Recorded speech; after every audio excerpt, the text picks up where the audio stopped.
स्वागत है आप लोगों का इस वीडियो में। क्वेश्चन नंबर 30 हम लोग सॉल्व कर रहे हैं। क्वेश्चन कह रहा है कि a ball is dropped from a height of 5 metre onto a sandy floor. ठीक है, मतलब कि एक फ्लोर है ना, और ये थोड़ा सैंडी फ्लोर है। समझ लो, मतलब ऐसा समझ लो रेत गिरा हुआ है। ठीक है, फ्लोर तो ऐसे नीचे होगा, तो यहाँ से नीचे रेत है। ठीक है, और फ्लोर कुछ और नीचे होगा। तो ऊपर से एक बॉल को ड्रॉप किया गया है। ठीक, जैसे ही आपने देखा कि ड्रॉप किया गया, लगे हाथ लिख देना चाहिए इनिशियल वेलोसिटी 0। ठीक है, तो ये बॉल को ड्रॉप किया गया, और कहाँ से ड्रॉप किया गया? 5 मीटर की हाइट से। ठीक है, 5 मीटर की हाइट से ड्रॉप किया गया, और ये सैंडी फ्लोर है। ठीक है, और इसमें कहा जा रहा है कि ये पेनिट्रेट करती है सैंड अप टू 10 सेंटीमीटर, यानी 10 सेंटीमीटर नीचे जाकर। कहाँ से? जहाँ से सैंड शुरू हो रहा है ऑब्वियसली, यहाँ से 10 सेंटीमीटर नीचे जाके ये रुक जाती है फाइनली। ठीक है, 10 सेंटीमीटर मतलब 0.1 मीटर है ना, 100 से डिवाइड कर रहा हूँ मैं, और ये फाइनली रुक भी जाती है यहाँ पर आकर। ठीक है, तो पूछा गया find the retardation of the ball in sand assuming it to be uniform. मतलब इस इलाके में कितना रिटार्डेशन हुआ है सैंड के इलाके में। अब भला क्यों रिटार्डेशन हुआ है?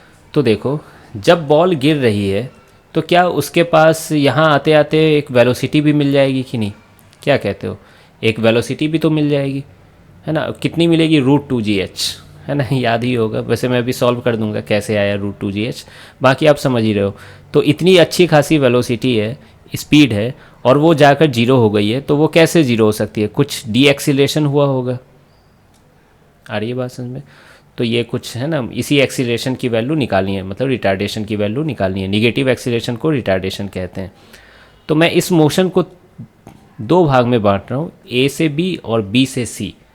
ठीक है, ए से बी के इलाके में नीचे ग्रेविटी लग रही है, एक्सीलरेशन ड्यू टू ग्रेविटी हो गया है यहाँ पर। तो पहले मैं उसको सॉल्व कर रहा हूँ ए से बी के इलाके में। मुझे v1 निकालना है, h दिया हुआ एक्सीलरेशन है, इनिशियल वेलोसिटी है। मुझे तीसरी इक्वेशन की याद आ रही है, v² = u² + 2as। ठीक है, तो v² को ही मैंने v1 लिया हुआ है ना। v यहाँ फाइनल है, b वाला पॉइंट फाइनल होगा। इनिशियल वेलोसिटी क्या हो जाएगी? 0 + 2। एक्सीलरेशन क्या हो जाएगी आपकी? -g। एक्सीलरेशन क्या हो जाएगी? -g।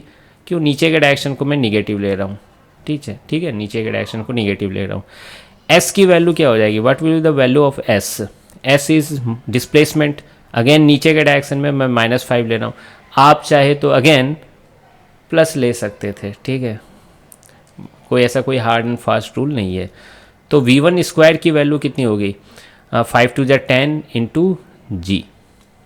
आई होप आपको ये समझ में आ रहा होगा। तो v1, अच्छा हाँ, g की वैल्यू कितनी होती है? 9.8 मीटर पर सेकेंड स्क्वायर। तो ये क्या आ गया? 98 आ गया, है ना। कोई दिक्कत इसमें? फिर देखिए क्या कहा है कि b से c में भी सेम ऐसी ही कहानी हुई है। फाइनल वेलोसिटी लेकिन यहाँ 0 हो गई, और ये v1 क्या बिहेव कर रही है? इनिशियल वेलोसिटी की तरह बिहेव कर रही है। ठीक है, यानी v1 यहाँ जो फाइनल था वो इस वाले इलाके के लिए क्या है? इनिशियल है। ये तो आप समझते होगे ना कि इक्वेशंस ऑफ मोशन जो है तीनों इनिशियल और फाइनल के बीच लगाया जाता है। तो यहाँ c फाइनल हो गया, b इनिशियल हो गया। तो फिर से मुझको यही वाला फॉर्मूला लगाने का मन कर रहा है, v² = u² + 2as। ठीक है, v² की वैल्यू कितनी हो जाएगी? 0। u² यहाँ कौन हो जाएगा? v1² + 2 ही रहा। अच्छा, एक्सीलरेशन को देखिए मैंने ऊपर माना है, और मेरा साइन कन्वेंशन क्या है? नीचे का डायरेक्शन निगेटिव। तो यहाँ पर मैं इसे क्या लिखूँगा? +a लिखूँगा। और s क्या होता है? डिस्प्लेसमेंट। डिस्प्लेसमेंट मतलब इनिशियल से फाइनल की तरफ। ठीक है, इनिशियल से फाइनल की तरफ डिस्प्लेसमेंट का डायरेक्शन होता है, जो कि क्या हो जाएगा? 0.1 तो मैग्नीट्यूड होगा, और साइन कन्वेंशन के साथ आप पुट करो तो -0.1 होगा। ये आप शायद आपको बात समझ में आ रही होगी। अब देखिए, क्या इसे मैं इस साइड ले आऊँ क्या? तो 0.2 × a हो जाएगा, और v1 की स्क्वायर यहाँ से उठा लीजिए आप, 8 हो गया, 98। तो a की वैल्यू क्या आ गई यहाँ पर? सॉरी, ये इधर आएगा तो प्लस हो जाएगा।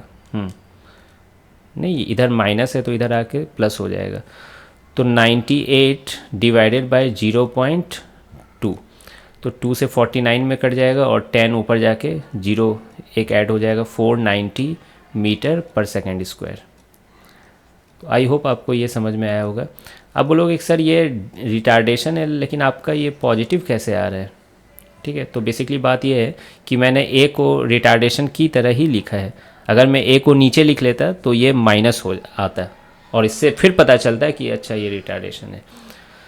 ठीक है, तो आई होप कि आपको ये सॉल्यूशन समझ में आया होगा, है ना। फिर मिलते हैं नेक्स्ट वीडियो में।